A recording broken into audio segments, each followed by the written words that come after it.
राज्य व केंद्र के सरकारी कर्मचारियों की मांग है कि पुरानी पेंशन स्कीम बहाल की जाए और 2004 से जारी नई पेंशन स्कीम को बंद किया जाए या फिर नई पेंशन स्कीम को ऐसे तैयार किया जाए जो कि पुरानी पेंशन की तरह काम करे। ऐसी मांगों को लेकर बीते कई वर्षों से अधिकांश सरकारी कर्मचारी संघर्षरत हैं। कई बार विधानसभाओं से लेकर संसद तक घेराव भी हो चुका है, लेकिन हर बार पुरानी पेंशन की मांग को लेकर आंदोलन कर रहे कर्मचारियों को निराशा ही लगी है हाथ, क्योंकि सरकार का रुख पूरी तरह से साफ है कि पुरानी पेंशन बहाली पर कोई विचार नहीं है। इतना ही नहीं, इस बार के केंद्रीय बजट में वित्त मंत्री निर्मला सीतारमण ने भी एनपीएस सुधार की बात तो कही, लेकिन पुरानी पेंशन का जिक्र तक नहीं किया। हालांकि इन सब के बाद भी एक बार फिर से कर्मचारियों के बीच पुरानी पेंशन बहाली की उम्मीदें टिक गई हैं। राजनीतिक पीड़ितों की माने तो लोकसभा चुनाव के बाद एनडीए सरकार के तेवर बदले हुए दिखाई दे रहे हैं। इसलिए बीते 2 कार्यकाल के दौरान प्रधानमंत्री ने कभी भी केंद्रीय कर्मचारी नेताओं के साथ बैठक नहीं की, लेकिन इस बार के नतीजों में पूरा माहौल बदल दिया है और अपने तीसरे कार्यकाल में अगली सत्ता के लिए पीएम मोदी बीते 10 साल में पहली बार केंद्रीय कर्मचारी के नेताओं के साथ बैठक करने जा रहे हैं। इस बैठक से सब कुछ पता चल जाएगा कि सरकार पुरानी पेंशन बहाल करेगी या नहीं। यूनियन नेताओं का कहना है कि पीएम मोदी के साथ होने वाली बैठक में 8वें वेतन आयोग और ओल्ड पेंशन स्कीम की वापसी पर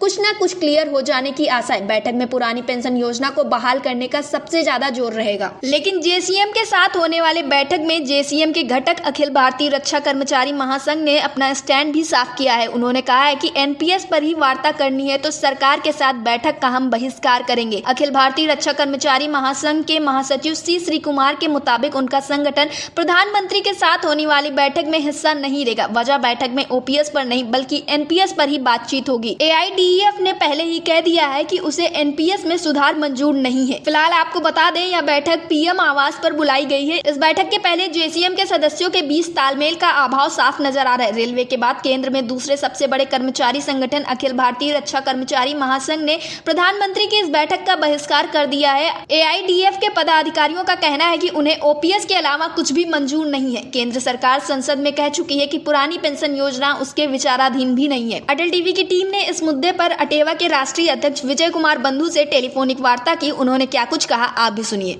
विजय बंधु जी, आपका हमारे चैनल अटल टीवी पे बहुत बहुत स्वागत है।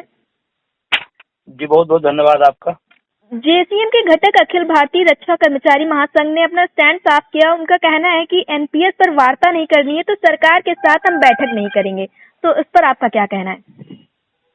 नहीं, बिल्कुल मेरा भी यही मानना है, क्योंकि सरकार जो भी कमेटी जो भी वार्ता कर रही है वो एनपीएस में सुधार और संशोधन के लिए कर रही है। और देश का जो तमाम सारा शिक्षक कर्मचारी है, पुलिस है, अर्धसैनिक बल है, लेखपाल है, सफाई कर्मचारी जो उससे पीड़ित हैं, उनको संशोधन पे कोई बात नहीं करना चाहते। और लगातार अगर आपने देखा होगा, चुनाव पहले कमेटी बना दी गई, उस कमेटी का आज तक क्या रिजल्ट रहा, आज तक कुछ पता नहीं चला है। प्लस उसके जो चेयरमैन है वो कह रहे हैं कि वो ओपीएस तो संभव नहीं, नागरिकों पर दबाव बनेगा। तो फिर इस तरह का जो धोखाधड़ी या भ्रामक करने वाली बातें हो रही हैं, ओपीएस में बात हो तो सब बात करने तैयार है। एनपीएस में सुधार संशोधन पर कोई नहीं बात करना चाहता। हाँ, कुछ लोग होंगे तो सरकारी और दरबारी लोग होंगे, वो करेंगे।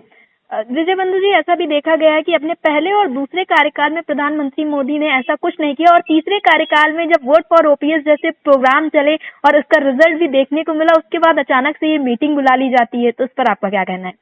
ये बिल्कुल आपने सही कहा कि प्रधानमंत्री जी 10 साल बाद अगर उनको होश आए तो सिर्फ और सिर्फ उसका एकमात्र कारण है अटेवा एनएमओपीएस के वोट फॉर ओपीएस का परिणाम है, नौजवानों की एकजुटता है और उसका असर परिणामों पर, चुनाव पे पड़ा। क्योंकि देश का जो बहुमत होता है उत्तर प्रदेश से जाता है और सबसे ज्यादा असर अगर हुआ तो उत्तर प्रदेश के अंदर हुआ।